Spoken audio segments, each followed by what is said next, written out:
In a small city overlooking the Himalayas, within the palace of King Siddhartha, Queen Maya was sleeping on a night just like any other night that had passed over the palace. But that night, the queen had a dream unlike any other.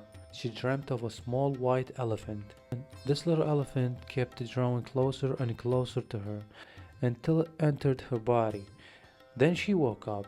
Now, if anyone else had dreamed this, they might have simply ignored it. But since it was the queen who had the dream, they had to seek an interpretation. When the queen asked about the meaning of the dream, she heard that it meant she would soon conceive and the child born would be a boy. But that wasn't the most important part.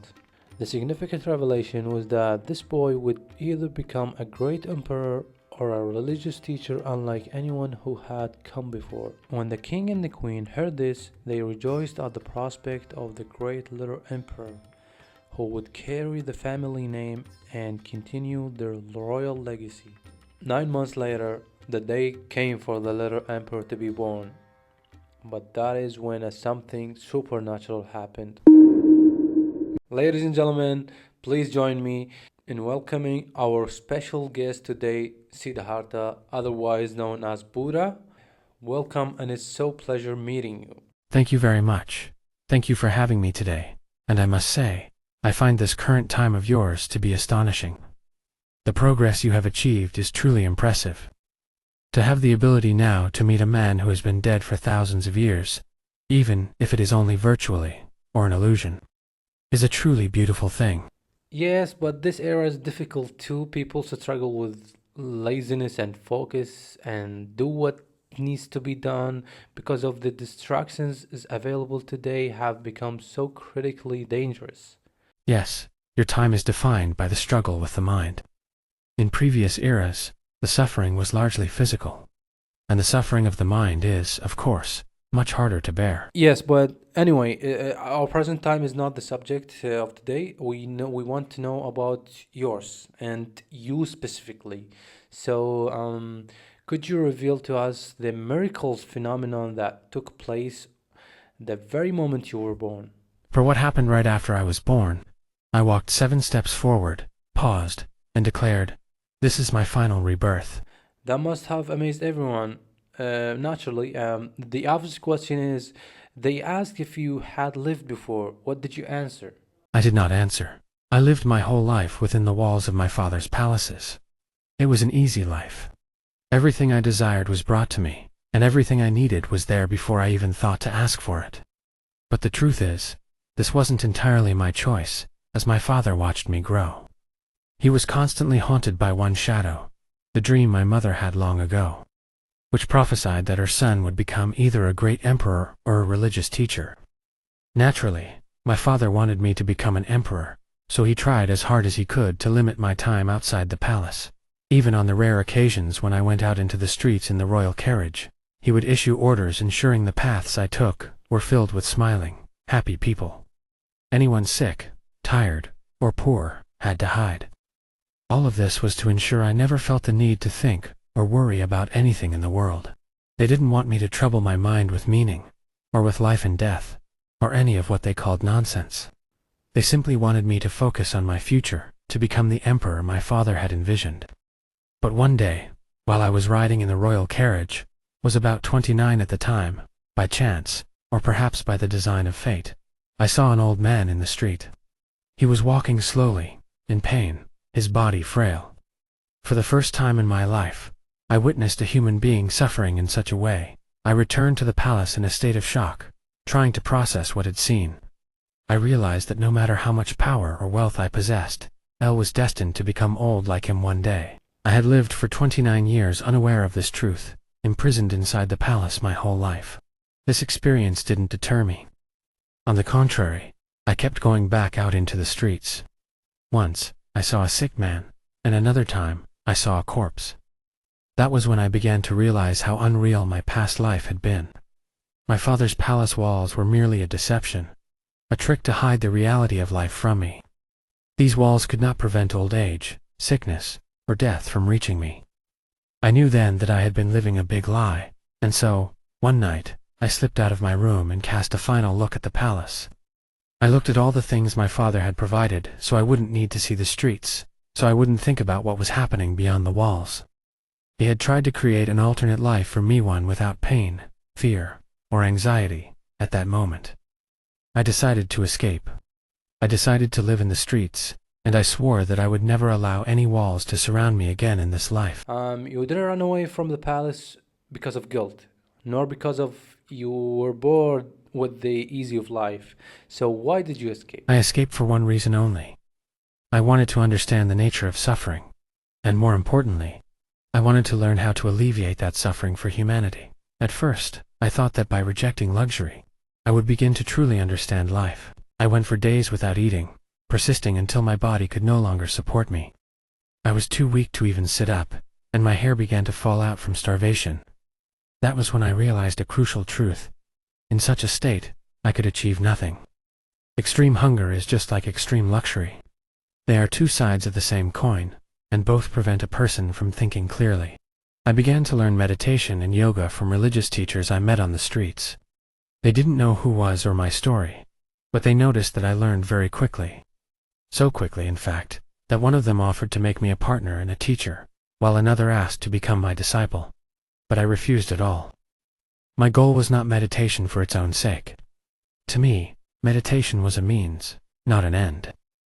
I was searching for a deeper answer to the mystery of life, and indeed, after 6 years of living in the streets and amidst nature, the promised night arrived. A night no less significant than the night I escaped the palace, or the night my mother dreamed of the white elephant. As I sat meditating under the fig tree, began to truly understand the meaning of life and the role of suffering within it. I didn't just discover how to reduce suffering. No, I learned how to end it completely on that night. I attained enlightenment, and from that moment on, the world knew me by a new name, the Enlightened One, or Buddha. And what next? You understood how life works and how humans can transcend old age and sickness and death. What followed? At first I remained right there under the tree for 7 full weeks. I meditated on everything I had understood, trying to digest and internalize it deeply so that the vision would be complete within me. After contemplation, I made a decision. I felt that I could not be selfish with what I had learned, and that this light must not remain trapped inside me. I had to pass this enlightenment on to others, so that they could be liberated. And indeed, I returned to the city to impart my wisdom to the first people who deserved it. I sought out 5 companions, whom I had met and lived with during my journey and suffering in the streets, and with them, I began the journey of teaching. So if they reach enlightenment, will they also be called Buddha? No. The name Buddha was exclusive to the one who attained enlightenment by himself. I must ask, is there a truly possibility to end the suffering of existence? Is there any way at all to do that? Before I tell you about the 4 noble truths, which are the essence of my experience, you must first understand how I perceive the workings of this world. In my view, death is not the end.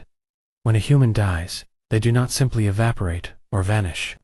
They die here, only to be reborn in a new body. Trapped in an endless cycle known as reincarnation, you usually forget everything about your past life, though you might recall faint glimpses if you focus hard enough. This concept was not my invention. It has existed around us in India for ages, but I perceived it with greater clarity. What I am adding is this: when you die, your rebirth is not random. No, your past life shapes your next life through karma. Karma, in short, is your moral score. Did you feed a poor person? Your karma rises. Did you steal or hurt someone? Karma records black marks against you. When you die, this karma balance determines your form and destiny in the new life. Will you be healthy or sick, rich or poor, beautiful or plain? Even your temperament, will you be calm or short-tempered? All of this is the result of your past actions, and it doesn't stop at being human. If your karma is very bad, you might be reborn in an animal's body, or end up in places resembling hell, whether of fire or ice. But the good news is, you won't be there forever. You remain only until you pay off your debts of bad karma, and then you leave. That is why I say the human realm is a golden opportunity. Only here does the mind truly function. Only here can you distinguish right from wrong and cleanse your karma, unlike animals, who cannot grasp this. And even if your deeds were great, and you ascended to the realm of celestial beings to live in bliss, do not think you have escaped. Even there, you are still governed by karma. If your credit runs out and you don't maintain it, you will fall back down and be reborn as a human. Karma will pursue you everywhere. Do not think you can ever run away from it. Karma is a natural law, exactly like gravity.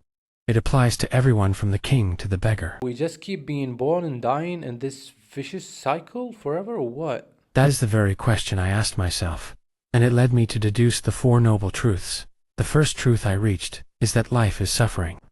No matter how much wealth you possess, or how well you hide, realities like old age, sickness, and death will inevitably find you. But suffering here takes on a broader meaning. I consider anxiety, fear, or any disappointment a human feels in their daily life to be a form of suffering. This suffering stems from the fact that it is impossible for life to go exactly as we wish. And even when things do go our way and we feel happy, that happiness is temporary. It does not last. The second truth builds on this. The root cause of suffering is desire. This aligns perfectly with the first point. If you crave nothing, you cannot feel frustrated when you do not get it. But I did not mean only the simple definition. I identified 3 types of desires that cause suffering. 1. Sensual or material desires. These are the first, though not the most dangerous.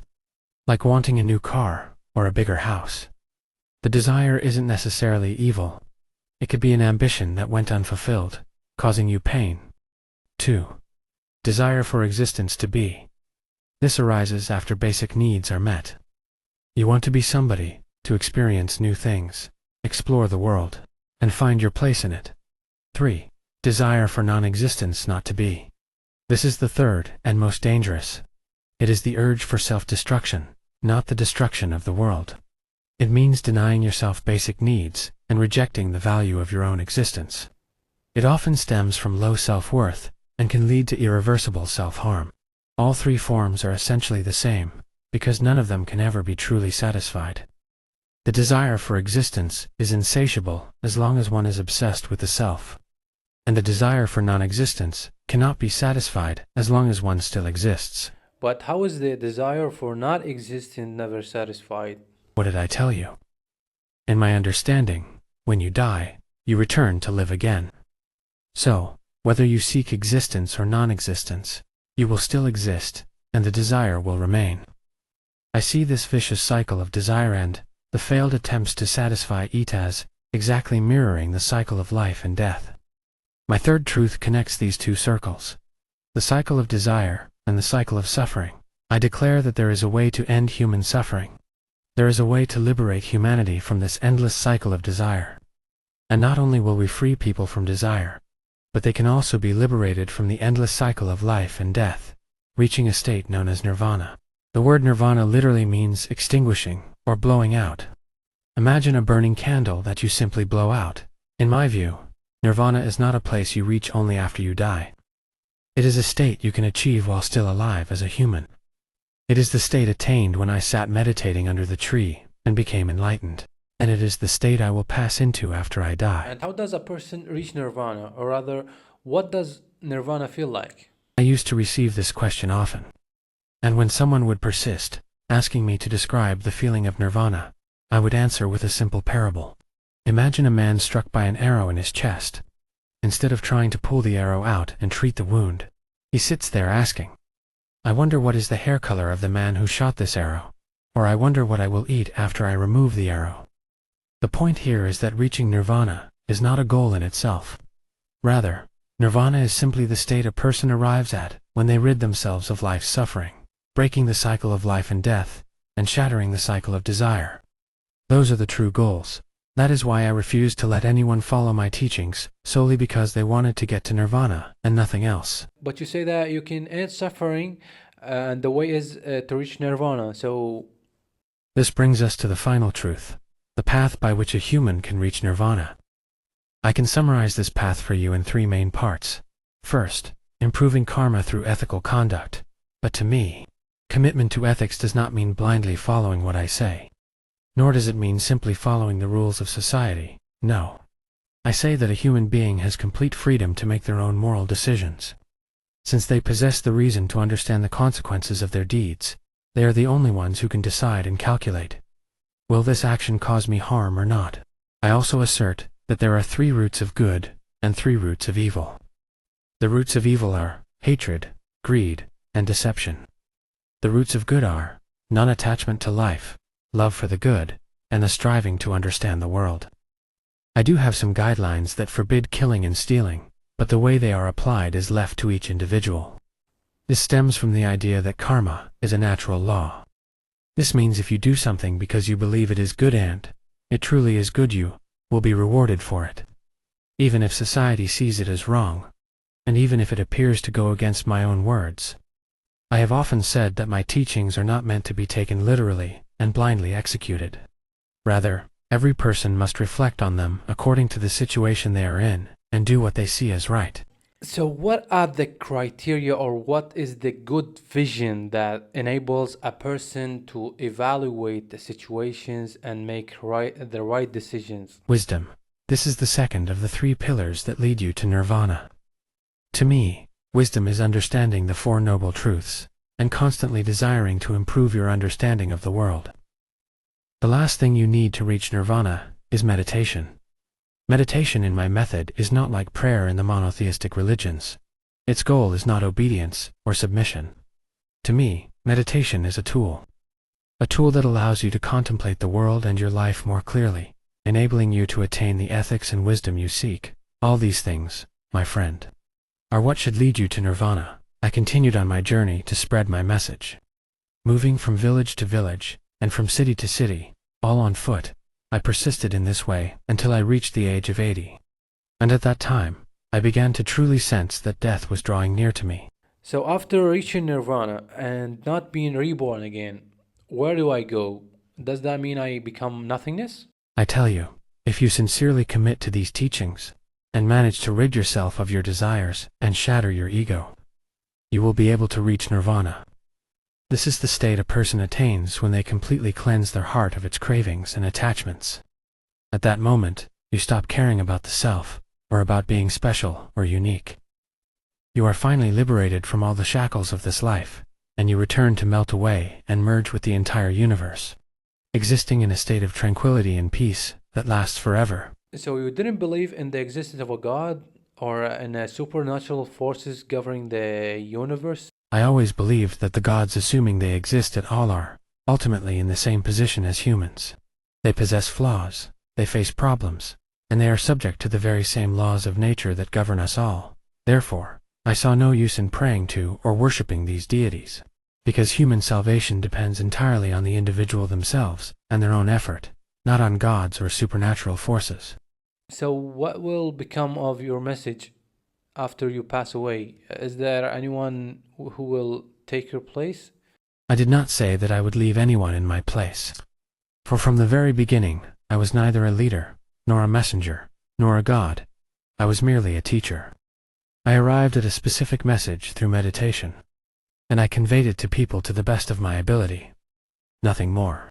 My only instruction to people was to preserve my teachings, but on one condition: they must also preserve the freedom of every individual to think about these words, to critique them, and to apply them in the way that suits them best. And in the end, I passed away while lying on my side between 2 trees in a small village in India.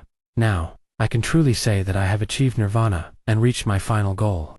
Will not be born again. Enjoy your purpose, and thank you so much for your time. And thank you guys for watching, and goodbye.